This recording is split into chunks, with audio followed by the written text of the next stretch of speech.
Në Kosovë, viti 2015 u karakterizua nga protestat, migrimet masive si dhe një krizë politike që pasoi marrëveshjen për krijimin e asociacionit të komunave me shumicë serbe, edhe asaj për kufirën me Malezi.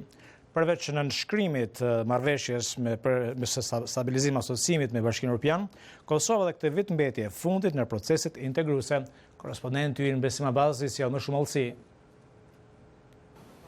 Protestat, migrimet masive dhe kriza politike përshkruan vitin 2015 në Kosovë, që për shumë kënd është viti më i rënd pas shpalljes së pavarësisë së Kosovës.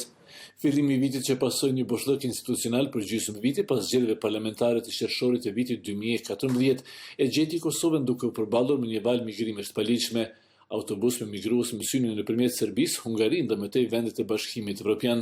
Presidenti i Kosovës, Atifeti Jahjaga, që vizitoi atë botë pjesë të ndryshme të Kosovës për bërë thirrje kundër migrimit, tha se vendi duhet të merret me faktorët nxitës të tij. Mungesës së hovshme të zhvillimit ekonomik, që lidhet me nivelin e papunësisë dhe varfërisë në Kosovë dhe rritjeve kriminale që po shfrytëzojnë këtë pakënaqësi ekonomike për të përfituar nga qytetarët tanë.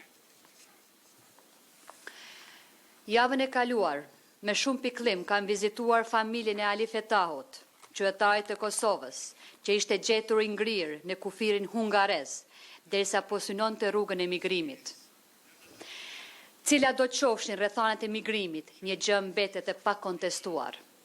Kjo nuk duhet të jetë Kosova e vitit 2015. Kryeministri i Kosovës Isa Mustafa tha se ikja mund të jetë kurzuar nga shumë faktorë ekonomike e sociale, ndërsa qeveria po bën përpjekje serioze për të krijuar mundësi të zhvillimit ekonomik, të punësimit edhe krijimit një mjedisit të dëshirueshëm për të jetuar, por gjendja nuk mund të ndryshohet në një ditë. Përmes migrimit ilegal po përfitojnë vetëm grupet kriminale dhe po dëmtojnë që të gjithë, edhe qytetarët e Kosovës, edhe shteti i Kosovës, edhe vendet në të cilat po migrojnë qytetarët tanë. Dhe fatkeqësisht migrimi ilegal dëshmon për nivelin e organizimit strukturave të krimit dhe trafikantëve, të cilët nuk po njohin as kufi, nuk po njohin as etni dhe nuk po respektojnë ligjin. Ndërsa përfaqësuesi i posaçëm i Bashkimit Evropian në Kosovë, Samuel Zhbogar, tha se migrimi i paligjshëm është një shqetësim për shtetet anëtare dhe se kjo çështje duhet të trajtohet më njëherë nga autoritetet e Kosovës. It is also not in the interest of Kosovo and Kosovo's visa liberalization dialogue if the number of asylum. Nuk është në interesin e Kosovës dhe dialogut për liberalizimin e vizave nëse rritet numri i kërkesave për strehim në Bashkimin Evropian.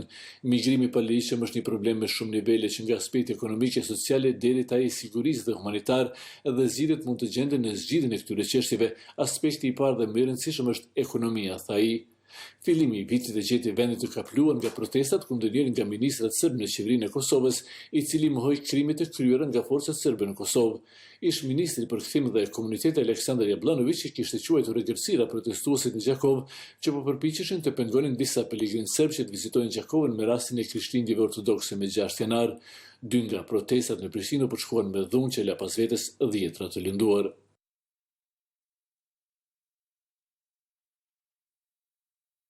I gjendur përballë turisnisë, kryeministri Isa Mustafa shkarkoi ish-ministrin e qeverisë së tij. Jemi ballafaqur pashtu me kërkesat protestuesve në 2 protestat e kaluara, sa i përket Trepshës dhe sa i përket ministrit Jablanović. U mund të njoftoj se nga sot ministri Jablanović nuk është pjesë e kabinetit qeveritar. Shkarkimi i ministrit serb dhe rënja e numrit të migruesve sigurisht zbuti tensionet politike në vend. Në muajin mars, Parlamenti i Kosovës me 60 vota për dhe 17 kundër miratoi ligjin që synon për ndalimin e qytetarëve të Kosovës që të bashkohen luftrave jashtë vendit. Ligji parashet dënime prej 6 muaj deri në 15 vjet heqje lirie për gjithë ata që marrin pjesë, nxisin apo ndihmojnë përfshirjen në luftrat të huaja. Ligji pasoi shqetësimet në rritje për përfshirjen e shqiptarëve të Kosovës në luftën e Sirisë.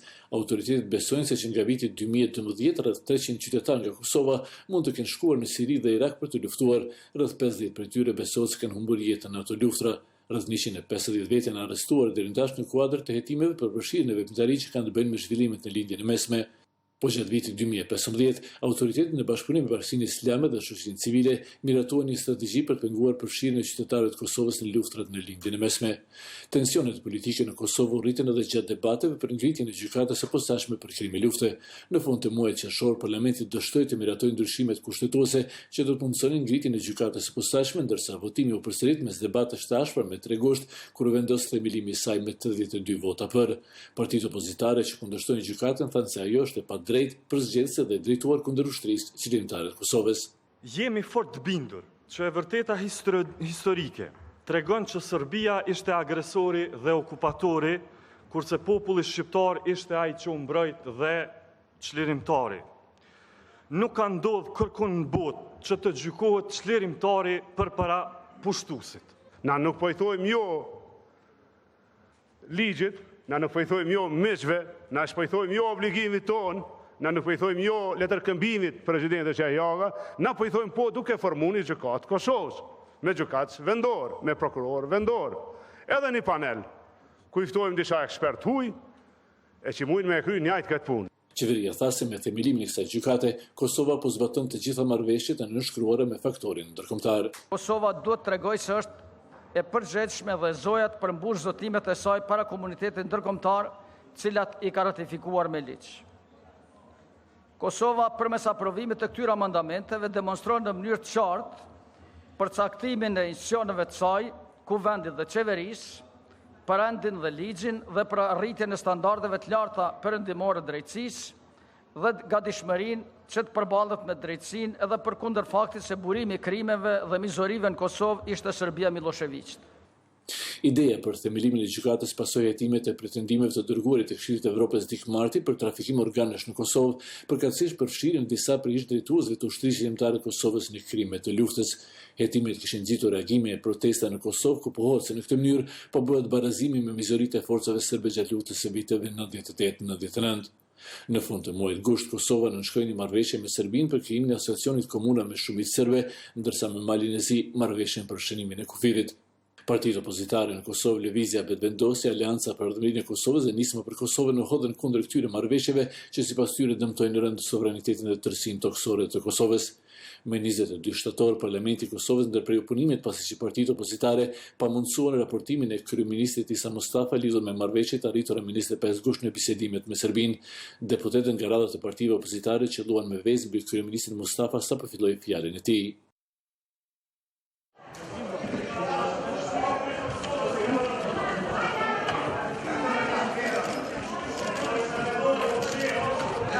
Opozita tha se veprimet e saj ishin në funksion të pengimit të kryeministrit që siç thuhet të mashtroi qytetarët dhe deputetët për marrëveshjet e Brukselit. Dhe në këtë mënyrë ne dëshëm që t'ja ndërprejmë gënjeshtrën kryeministrit në fjalimin e tij në Kuvend të Kosovës, për arsye se ai thoshte që janë mbrojtur interesat shtetërore, tha që Zajednica është në përputhje me kushtetutën, tha që o forcu Republika, ne vetëm dëshëm t'ja ndërprejmë këto mashtrime dhe këto gënjeshtra, dhe me që ai nuk ndalej prej fjalëve tona, u desh që të përdorim edhe vezë që ai t'i ndalë rrenat e tij. Ndërsa deputetët e koalicionit qeverisë cilësuan të papranueshme veprimet e deputetëve opozitarë. Është për të ardhur keq që në Parlamentin e Kosovës ka filluar të instalohet logjika realisht veprimeve që nuk janë institucionale, janë veprimet rrugës. Dhe bartja e sindromit të rrugës në parlament nuk është as në nderin as në autoritetin, besa as në përgjegjësinë e deputetit të kuvendit. Ky ishte fillimi një serie bllokimesh të parlamentit nga partitë opozitare që kërkojnë tërheqjen e marrëveshjeve e referendum për to se zgjedhje të parakohshme.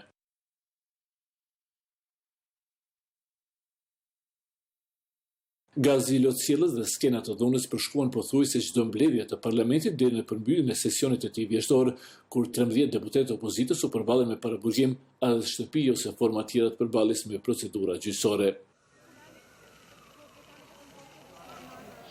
Në mes të krizës, Kosova nënshkroi me 27 tetor marrëveshjen e stabilizim asociimit me Bashkimin Evropian që shënoi dhe vendosjen e parë të marrëdhënieve kontraktuale midis Kosovës dhe Bashkimit Evropian. Kryeministri Isa Mustafa thashë kjo ishte ndër ditët më të rëndësishme pas shpalljes së pavarësisë së Kosovës dhe kjo marrëveshje sipas tij vulos rrugën e Kosovës drejt Bashkimit Evropian. Se sot ne po hyjmë në marrëdhënie kontraktuale me Bashkimin Evropian, që është një proces të rëndësishëm për ne. Është një proces i forcimit të demokracisë, të shtetit ligjor, të integrimeve tona ekonomike, të reformave që do të bëjmë, edhe të rrugës të drejt antarësimit tonë në BE. Ne do të bëjmë çdo gjë që të arsytojmë këtë hap shumë të rëndësishëm që po bëjmë bashkërisht. Do të jemi shumë të përgjegjshëm dhe do të jemi bashkë gjithë qytetarët e Kosovës në këtë drejtim. Shpresojmë se hapi tjetër do të jetë liberalizimi i vizave. Shefja e politikës së jashtme të Bashkimit Evropian, Federica Mogherini, pret që marrëveshja të hyjë në fuqi sa më parë që është e mundur. Convinced is going to bring a lot of good. Jam e bindur se do të sjellë shumë të mira për njerëzit e Kosovës dhe për Bashkimin Evropian, për qëndrueshmërinë dhe integrimin e rajonit është një moment i mirë, tha ajo. Edhe komisionari i Bashkimit Evropian për politikat fqinjësisë dhe negociatat të zgjerimit Johannes Hahn tha se kjo është vërtet një arritje e madhe në marrëdhëniet dypalshe, në veçanti kur është fjala për aspiratat evropiane të Kosovës. And I am looking forward to be in Kosovo next week and to follow up. Mezi pres që t'jem në Kosovë javën e ardhshme, do ta çojmë deri në fund atë për cilin i marr vesh sot dhe të shohim për mundësitë si ta zbatojmë sepse tash është koha për zbatim, tha zoti Han. Një javë më pas opozita nuk e pengoi zotin Han të flasë në parlament, por i dërgoi atij porosi. Marrëveshja e stabilizim asociimit ishte një shpërblim për Kosovën pas marrëveshjen me Serbinë, e cila ndërkaq me 14 dhjetor hapi negociatat për antarësim në Bashkimin Evropian. Më 2 dhjetor në Prishtinë qëndroi sekretari amerikan i shtetit John Kerry, i cili tha se Shtetet e Bashkuara e mbështesin procesin e bisedimeve për normalizimin e marrëdhënieve ndërmjet Kosovës dhe Serbisë, ndërsa nënvizoi se marrëveshjet e arritura në këtë proces ishin vendime të vështira politike. And make no mistake, we would not support any agreement that would threaten the sovereignty or the security or the independence of Kosovo. Mos u gaboni, nuk do të mbështesnim asnjë marrëveshje që do të kërcënonte sovranitetin, sigurinë apo pavarësinë e Kosovës. Kemi investuar shumë së bashku që lejojmë që ardhmja e Kosovës të vihet në rrezik, tha sekretari Kerry. Ai bëri thirrje që debatet të zhvillohen në parlament, që duhet të jetë tempulli i demokracisë dhe jo vend ku hidhet gazi losjellës. Sekretari Kerry tha se liria e shprehjes në parlament përfshirë të drejtën për protestë paqësore janë thelbësore për çdo demokraci. Violence, however, is unacceptable. Dhuna është e papranueshme dhe parlamenti duhet të jetë vendi ku zhvillohen debate të mirëfillta. Ai nuk është vendi për gazlotësjellës dhe nuk është vend për kërcënime, tha sekretari Kerry. Me 23 dhjetor gjykata kushtetuese tha se pjesë të marrëveshjes për asociacionin e komunave me shumicë serbe nuk janë në pajtim me kushtetutën e Kosovës. Ajo konstaton se asociacioni do të themelohet siç është paraparë me marrëveshjen e parë të ratifikuar nga Parlamenti i Kosovës, përkatësisht sipas marrëveshjes së prillit të vitit 2013 për normalizimin e marrëdhënieve me Serbinë. Vendimi i gjykatës kushtetuese pasoi kërkesën e presidentes së Kosovës Atifeti Jahjaga për interpretimin e pajtueshmërisë së parimeve të asociacionit komunave me shumicë serbe me kushtetutën e Kosovës. Ajo bëri thirrje të gjitha institucioneve dhe spektrit politik që të respektojnë vendimin edhe të shfrytëzojnë momentin për të zhvilluar dialogun politik në Kosovë dhe për të rikthyer normalitetin në vend.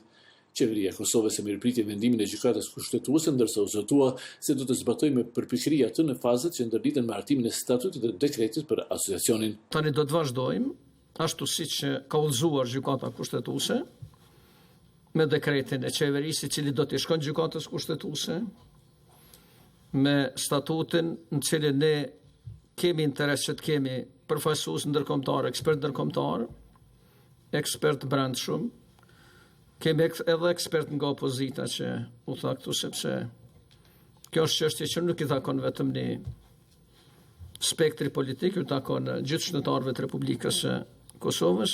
Partitë opozitare, Lëvizja Vetëvendosja, Aleanca për Autonominë e Kosovës dhe Nisma për Kosovën thanë se qeveria duhet të mbahet përgjegjëse për shkelje të kushtetutës. Por dje u vërtetua edhe një gjë tjetër, që Isa Mustafa dhe Hashim Thaçi, si bartës të institucioneve të Republikës Kosovës, njëri si kryeministër, e tjetri si zëvendës kryeministër, të dytë këta të përfshirë në dialogun në Bruksel për në marrëveshjen për demarkacionet, kanë bërë shkelje flagrante të kushtetutës së Republikës së Kosovës. Prandaj ne si opozitë bashkuar, edhe dje përmes komunikatës së përbashkët, edhe sot përmes kësaj konferencë për shtyp, kërkojmë urgjentisht largimin e tyre nga pozita e tyre. ose dorëheqje ose largim të tyre nga pozitat ku ata janë. Opozita kritikoi gjatë vitit qeverinë edhe për dështimet në planin ndërkombëtar. Më nëntor konferenca e përgjithshme organizata e Kombeve të Bashkuara për Arsim, Shkencë e Kulturë nuk votoi në favor të pranimit të Kosovës në këtë organizatë. Dhjetori u përshkua me shumë reagime dhe lidhur me mospërfshirjen e Kosovës në procesin e liberalizimit të vizave dhe nga Komisioni Evropian tha se duhet përmbushur edhe 8 kritere të tjera për këtë çështje. Qeveria kritikoi Bashkimin Evropian për vonesë në këtë proces, ndërsa opozita qeverinë për dështim. Pikë e parë, duke nxitur elemente radikalizmit edhe fetar për të shfrytzuar këtë vonesë evropiane në raport me Kosovën. Po nxit dhe po shfrytëzohet edhe për ekstremizmit politik, me idet, por edhe me projektet që janë për përputhshmëri me vlerat euroatlantike të Kosovës. Në të njëjtën kohë, po nxit dhe po rrezikohet migrimin e ri të qytetarëve të Kosovës drejt kryeqendrave të Evropës, dhe pastaj përsëri Kosova për të paguar çmim. Në hijen e krizës politike, Kosova gjatë vitit 2015 është përballur dhe me sfida të rënda, përfshirë edhe shkallën e lartë të korrupsionit e krimit organizuar dhe vonesën e përmbushjes së detyrimeve ndaj qytetarëve të saj, por edhe komunitetit ndërkombëtar. Për Zërin e Amerikës, Besim Abazi, Prishtinë.